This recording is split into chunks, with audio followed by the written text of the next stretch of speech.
Hello students, हम लोग chapter number 4 कर रहे थे, सिंपल डिफरेंशिएशन, जिसके लिए आपको ऑलरेडी 4 वीडियोस प्रोवाइड की जा चुकी है। आज हम लोग इसी टॉपिक को कंटिन्यू कर रहे हैं और ये आपका वीडियो नंबर 5 है। बच्चों, इस वीडियो नंबर 5 में हम लोग मैक्सिमा एंड मिनिमा की कंसेप्ट को समझने वाले हैं। मैं आपको पहले ही बता चुका हूँ कि जो डिफरेंशिएशन का चैप्टर है आपका, ये इस चैप्टर में जो आपके एप्लीकेशन बेस्ड क्वेश्चंस प्रिपेयर किए जाते हैं, उन क्वेश्चंस में मैक्सिमा और मिनिमा के कंसेप्ट का आना बहुत ज़रूरी होता है। सो स्टार्ट करते हैं। मैक्सिमा मिनिमा किस तरह से क्वेश्चन में होता है, कैसे इसको सॉल्व किया जाता है। मान लीजिए एक आपके सामने क्वेश्चन है, find the maximum and minimum value for f(x) equals to x cube minus 6x square plus 9x minus का 10। आपको एक फंक्शन दिया हुआ है। इस फंक्शन में आपको ये बताना है कि कौन सी वैल्यू, इस फंक्शन से जो वैल्यूज़ पॉइंट निकल के आएंगे, उन पॉइंट में से कौन सा पॉइंट मैक्सिमम है और कौन सा पॉइंट मिनिमम है। क्योंकि इस चैप्टर में बेसिकली होता क्या है, हमें जो क्वेश्चन दिया होता है वो कॉस्ट फंक्शन दिया होता है या फिर रिवेन्यू फंक्शन दिया होता है। तो हमें कॉस्ट फंक्शन या रिवेन्यू फंक्शन के मैक्सिमाइजेशन और मिनिमाइजेशन के बेस पर क्वेश्चन पूछा जाता है। तो मैक्सिमा मिनिमा के कंसेप्ट को अगर नहीं समझ पाए तो वहाँ पर वो क्वेश्चन आपसे अटैम्प्ट नहीं हो पाएगा। ठीक है, इसमें कुछ स्टेप्स होते हैं। सबसे पहले हमें जो भी फंक्शन दिया होता है, हमें उस फंक्शन को डिफ्रेंशिएट करना है। अगर यहाँ पर y लिखा होता तो मैं यहाँ लिखता derivative of y with respect to x, but क्योंकि यहाँ f(x) लिखा हुआ है तो हम इसको f'(x) से डिनोट करेंगे, f'(x). आपको ये फंक्शन जो दिया हुआ है, इस फंक्शन को आपको डिफ्रेंशिएट करना है। कैसे करेंगे? X cube 3x square. अब ये एक्स क्यूब का 3x स्क्वायर कैसे हुआ, इसके लिए वीडियो नंबर 1 to 4 में आपको बेसिक्स बताए गए हैं। -6 इंटू में 2x प्लस 9। हम इसको थोड़ा सा और सिंप्लीफाइड कर देते हैं तो ये आपका यहाँ तक आ गया। और 10 का डिफरेंशिएशन बेटा 0 होता है, इसलिए हमने उसको लिखा ही नहीं था। f'(x) equal to this. अब अगले स्टेप में क्या करना होता है, जो भी आपने डिफरेंशिएट किया होता है उसको इक्वल टू में 0 रखना होता है, इसके इक्वल टू में 0 रखना होता है। ठीक है, तो 3x स्क्वायर माइनस का 12x प्लस का 9 इक्वल टू 0। हमें क्या करना है, ये जो हमारे पास में इक्वेशन है, इस इक्वेशन से हमें पॉइंट जनरेट करने हैं और वो आप लोगों को 10th क्लास में ही सिखा दिया जाता है कैसे करने होते हैं। तो यहाँ से हमने 3 को कॉमन ले लिया और ये हमारे पॉइंट निकालने का प्रोसेस स्टार्ट हो गया। हमने ये 3 को उधर लेके जाएंगे तो ये 0/3 हो जाएगा और 0/3 का मतलब 0 हो जाता है। यहाँ पर इसको फिनिश कर दिया।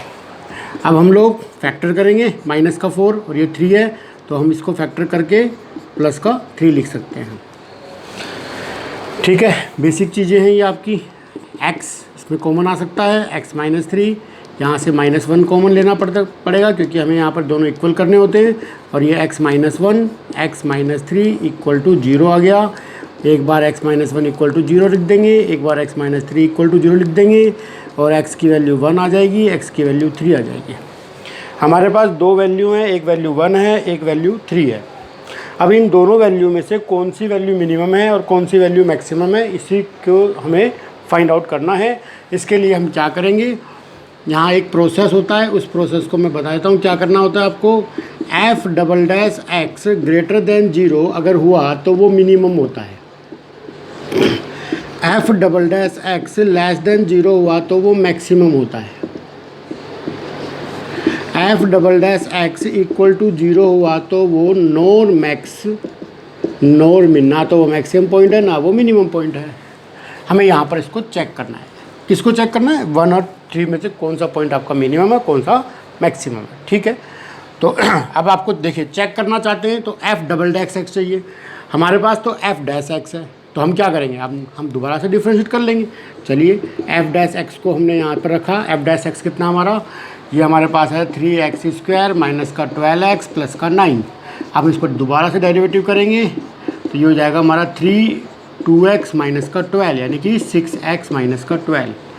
बेटा डिफ्रेंशिएशन में अगर कोई दिक्कत हो रही हो आप लोगों को तो आप वीडियो नंबर 1 से 4 को एक बार ज़रूर देखें, ठीक है। अब हमें चेक करना है एट पॉइंट x = 1, मान लेते हैं इस 1 को ही ले लिया हमने ये तो आपको भी दिख रहा होगा 1 और 3 में, आपको अगर लगता है कि भाई 1 छोटा है तो वो मिनिमम होना चाहिए, तो चलो इसी को चेक कर लेते हैं।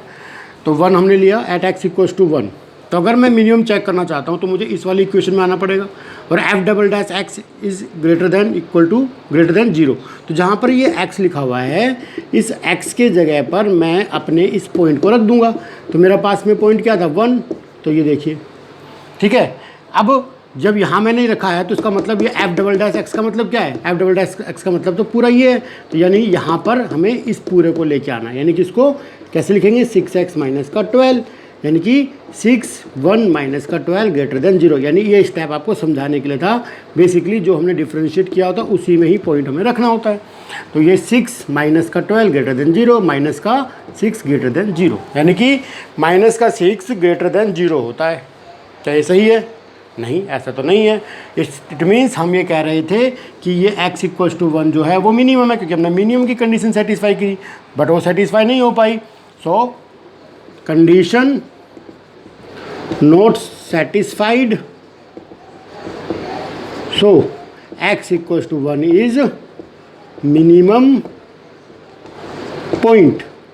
अगर ये x = 1 मिनिमम है तो x = 3 इज मैक्सिमम। ये तो अपने आप ही आपका निकल के आ गया, ठीक है। यानी कि आप मिनिमम और मैक्सिमम पॉइंट को पता कर चुके हैं। बट हमें क्वेश्चन में क्या पूछा है, वैल्यू। अगर वैल्यू निकालनी है तो फिर पॉइंट की ज़रूरत पड़ेगी, ठीक है। तो जब हमें मिनिमम पॉइंट मिल चुका है, मिनिमम पॉइंट एट x = 1, ठीक है, तो हम इसमें पॉइंट की जो वैल्यू इसमें पुट कर देते हैं। fx = x³ minus 6x² plus 9x minus का 10, यानी कि x की वैल्यू यहाँ पर पुट करी जाएगी 6 1 9 1 माइनस का 10, 1 minus 6 plus 9 minus 10, 1 minus 6 plus 9 minus 10, कितना आ गया, ये 9 और ये 9 कितना हो गया 10, ये 10 और ये माइनस का 6, कहीं मिस्टेक तो नहीं है, 1 6 प्लस 1, ठीक है, x³ माइनस 6², ठीक है जी। तो इसको सॉल्व कर लेते हैं। ये हमारे पास में कितना आ गया 6, यानी कि मिनिमम पॉइंट कितना आ गया आपका 6। ऐसे ही आप x = 3 को रखेंगे तो आपको मैक्सिमम पॉइंट की वैल्यू मिल जाएगी, ठीक है जी। इसको नोट कर लीजिए, ये आपका जो वीडियो नंबर 5 है उससे बिलोंग करता है।